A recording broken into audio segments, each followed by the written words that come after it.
咱们这期视频跟大家聊一聊新手的必经之路五六炮。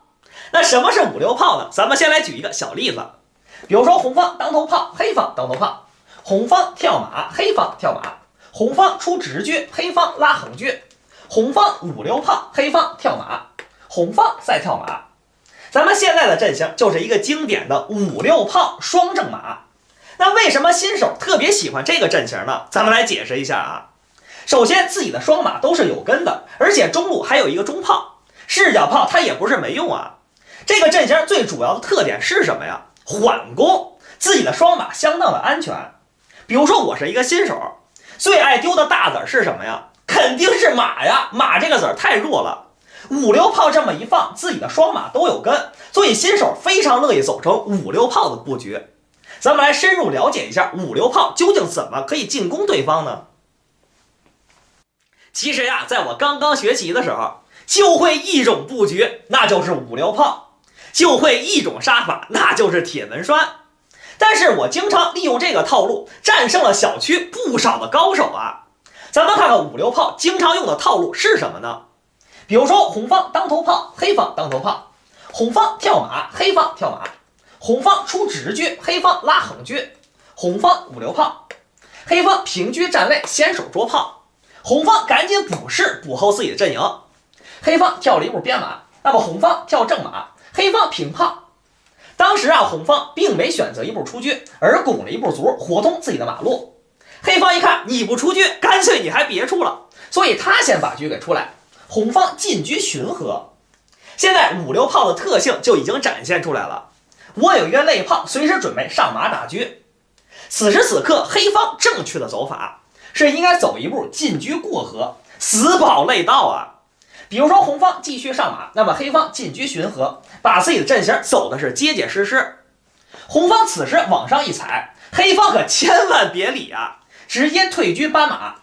你红方退马打车，我也不怕呀，我再换一条类。总之就不让你的中炮打出去，我呢占一条类。如果这么走的话，黑方还算没事啊。确实啊，当时的水平都不高，黑方对五六炮又没有深入的了解，所以多数都会走一步进车巡河。那红方就会非常的开心啊，上马先手打车。咱们看一眼黑车的位置，确实没有啥好地儿啊，所以选择避让开，红方顺势马踩中卒，捞得一个实惠。跟刚才完全不一样啊，你现在就没有退车搬马的手段了，现在踩着你的栓，没办法，黑方只能踩掉。那么红方顺势炮击中马一将军。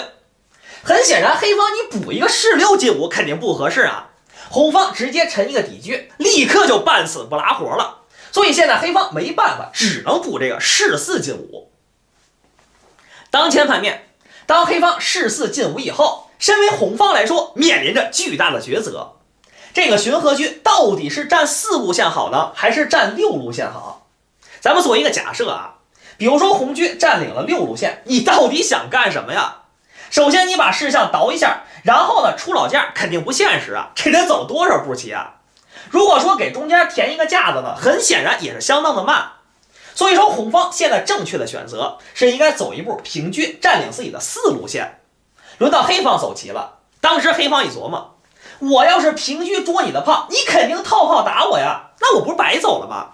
所以踏踏实实拱一步边卒，活通自己的马路。红方出老架，先行叫杀。对于黑方来说没办法呀，车杀底士将军就死棋了，我可就会这手活啊。黑方出老架，那么红方顺势往前一冲。当前盘面黑方经常犯的错误是啥呀？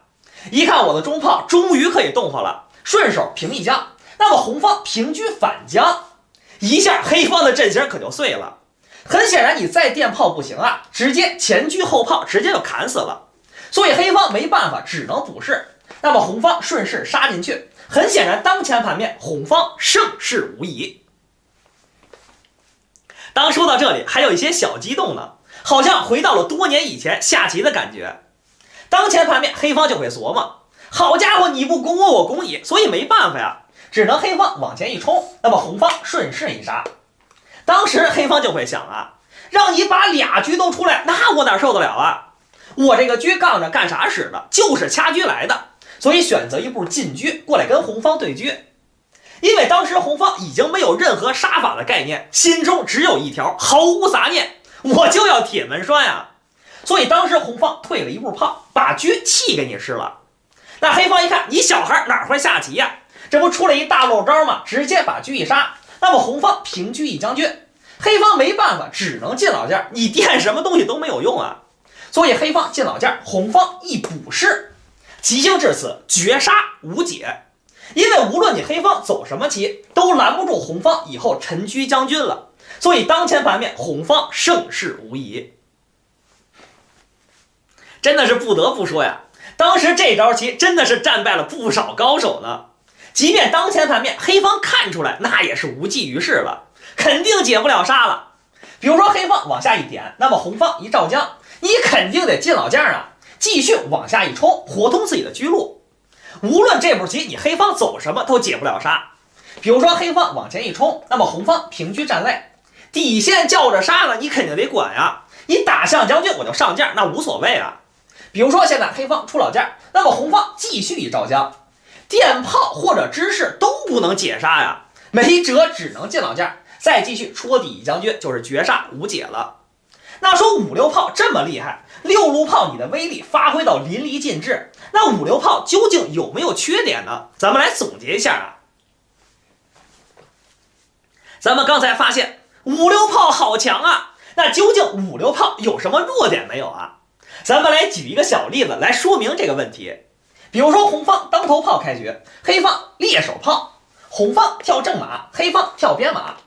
很显然黑方要走一个大猎手炮啊。那么红方出车，黑方出车，红方走了一个五六炮，黑方上正马，红方上正马。咱们此时就可以发现五六炮的第一个问题，因为你选择了一步平炮，导致自己的车要比黑方慢了一步棋，让黑方先把车给出来了。此时红方拱卒，准备赶紧上马河口线，一切都来不及了呀。黑方选择一步进车过河，咱们此时就可以发现一件事情，你现在红方继续上马来不及了呀，黑方直接平车挑双了，你红方继续上马，自己的炮可就丢了，所以走成当前盘面，红方丢子儿了，上马来不及呀。现在可能会有人说，你跟这白活什么呢？你倒是说呀，五六炮的弱点到底在哪儿呢？既然说现在红方上马来不及，所以红方呢走了一步出车过来跟黑方对车，黑方平车压马，咱们此时就会发现一件严重的事情，红方的中炮、六路炮和七路马都被黑方的一个车压在家里边，是动弹不得，你动哪个自己的马就会丢啊。所以说黑方的一个车牵制住了红方3颗大子儿，肯定是黑方占便宜。咱们继续往下演变一下啊，比如说红方拱一步卒，活通自己的马路，以后我准备上马骚扰你的车，别让你的车跟这儿待着，行不行啊？那比如说黑方补士，红方你着急上马还是不行啊，直接黑方炮击中兵一将军，自己的马可就不保了。所以当前盘面黑方大优无疑。咱们现在对五六炮的阵型弱点有一个大致的了解，就可以规避以后好多的风险呀。咱们来举一个小例子来说明这件事情。比如说红方当头炮开局，黑方跳马，红方跳马，黑方出车，红方出车，黑方拱卒，活通自己的马路。那么红方选择一步进车过河，黑方跳平风马，红方对冲一卒。咱们这个布局相当的常见呀。黑方平炮对车，那么红方一平，黑方退炮，此时红方走了一个五六炮。当时黑方一琢磨，既然你敢走五六炮缓攻的布局，我肯定得骚扰你啊，所以走了一步进车齐合过来骚扰，红方突起这个兵。那么红方继续上马，黑方顺势一杀，红方出车先手捉炮，黑方也出车。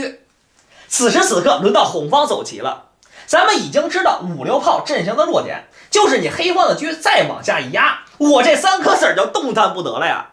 所以说现在红方正确的走法是应该走一步车8进3，这手棋势在必行啊，守住了自己五六炮的阵型弱点。那黑方接下来走什么呀？比如说平炮打车，那么红方闪开，再踏踏实实补一个士，双方演变下去都是可以接受。但是如果红方没走出来这步车8进3，会有什么惨痛的代价呢？咱们来一起演变一下。咱们做一个假设啊，比如说我对五六炮没有任何的了解，现在第一反应是什么呀？进车过来跟你对车啊！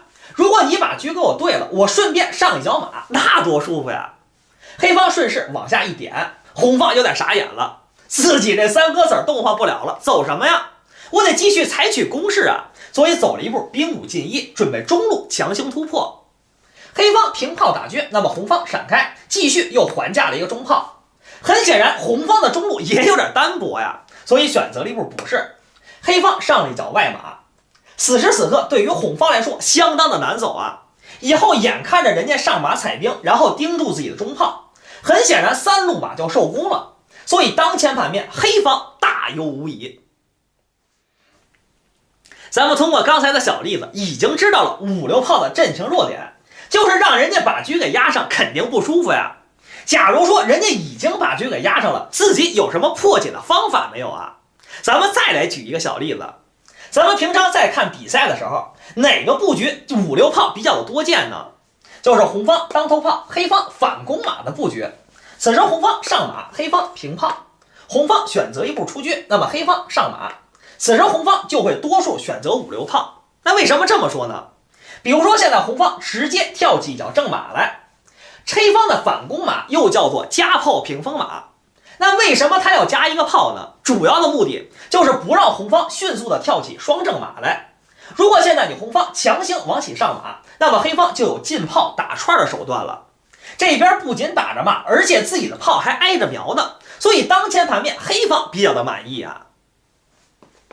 咱们继续当前的盘面，既然说红方你舍不得上正马了，所以当前盘面多数都会走一步五六炮。待会儿我踏踏实实的上马来破解你这个加炮平风马。既然说红方你已经把炮给躲开了，所以黑方当仁不让，先把自己的车给亮出来，车一平二。红方上马，黑方平炮继续亮车。红方拱兵活马，黑方进车过河。此时身为红方来说，好像有些委屈啊，说你黑方进车过河这手活我根本就拦不住啊，以后你平车压马这手棋你肯定走得到，我怎么办呢？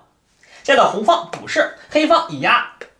前些日子赵欣欣赵特大他提出了一个想法，他的想法是什么呀？红方此时可以选择一步拱边兵。咱们继续往下演变一下，黑方往前一冲，那么红方进车过来跟你黑方对车。如果黑方要是把车对了，一切都好说。比如说现在黑方把车一对，那么红方往上一踩，黑方你拱边兵我也不怕你啊，可以踏踏实实退一脚马。你黑方把兵撞过来，红方再上马，起码把自己的七路马给救活了。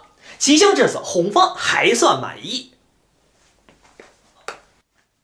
咱们刚才提到啊，既然说黑方把车给对了，捞不到任何的便宜，那我凭啥还对车啊？所以直接把车杀回来。很显然这步车已经走了4步棋了，有点一子多动了，所以身为红方来说还是比较满意。以下的步子来自一场比赛，当时红方走了一步兵五进一，准备中路强行突破。当时黑方一看，我的中路也太空了吧，所以选择了一步补士，补后自己的中路。红方上马先手踩车，黑方把车往后一拉，那么红方继续往前一冲。当时黑方也是没怂，直接给你撞掉。红方的这个六炮啊，已经发挥了至关重要的作用，直接往前一点。现在黑方相当的痛苦啊，现在补后中路已经来不及了。比如说现在黑方补后自己的中路，那么红方顺势往前一敲，就会发现自己的车活活被打死了。所以当前盘面红方大优无疑。咱们现在呀，对五六炮的阵型已经有一个初步的了解。那比如说我这个人啊，就看不了对方走五六炮，你敢走五六炮，我非得给你堵上，那到底行不行啊？其实一意孤行也是不好啊。咱们来举一个小例子，比如说红方当头炮，黑方当头炮，红方跳正马，黑方跳正马，红方出直车，黑方拉横车，红方走一个五六炮。当时黑方就急眼了，好小子，你敢走五六炮，走了一步平车站位。